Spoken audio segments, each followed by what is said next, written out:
Question number 4, Honourable David Parker. Thank you, Mr. Speaker. My question is to the Minister of Finance.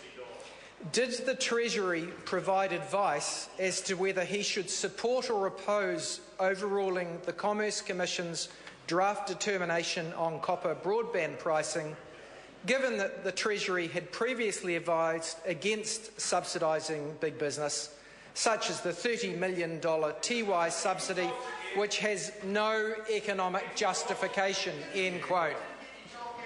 Honourable Stephen Mr. Speaker, Joyce. on behalf of the Minister of Finance, I'm advised the Treasury has provided advice on a range of options regarding the Commerce Commission's draft determination, but hasn't supported or provided advice to support or oppose the matter raised in the member's question.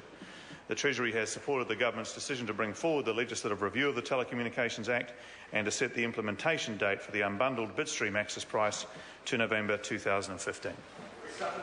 Supplementary question, Honourable David Parker. Why did Treasury say there was, quotes, no economic justification for paying taxpayer subsidies to the owners of the Tiwai smelter? Honourable Stephen Joyce. Well, Mr. Speaker, on behalf of the Minister of Finance, I'm not sure that actually fits with the primary question, but nevertheless, Treasury does provide advice on different matters from time to time, and the Government sometimes accepts that advice and sometimes operates under different advice. What did they say about a supplementary question, Honourable David Parker. Well, then why did he ignore Treasury advice that there was no economic justification for paying a $30 million taxpayer subsidy to the Rio Tinto-owned smelter? Honourable Stephen Joyce. Mr. Speaker, on behalf of the Minister of Finance, it was the Government's judgment that in terms of the potential dislocation to the New Zealand power market and in terms of the potential dislocation to the Southland economy, that it was a sensible decision to provide the payment to Tiwai Point. And I bet money that when the new Leader of the Opposition goes to Invercargill, he'll be singing a different tune. Order. That last part's unhelpful. Supplementary question, Honourable David Parker. Did the Government's deal giving a $30 million subsidy to the smelter, which overrode the Treasury advice which said it had no economic justification, come before or after a telephone call between the Prime Minister and the smelter boss? Another phone call. Honourable Stephen Joyce. Mr. Speaker, it's outrageous that people use telephones. On behalf of the Minister of Finance, I'm not aware of that particular timeline, but I can tell if he wants to back Treasury advice, then he should see the Treasury advice on his New Zealand power proposal.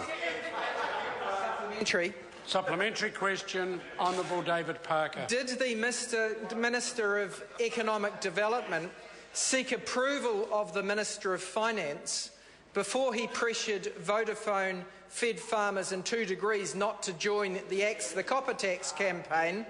And if so, is that the same Stephen Joyce who refused a base price for copper when the UFB contract was tendered to Chorus and now wants to put in place a base price which economists say is worth hundreds of millions of dollars to Chorus?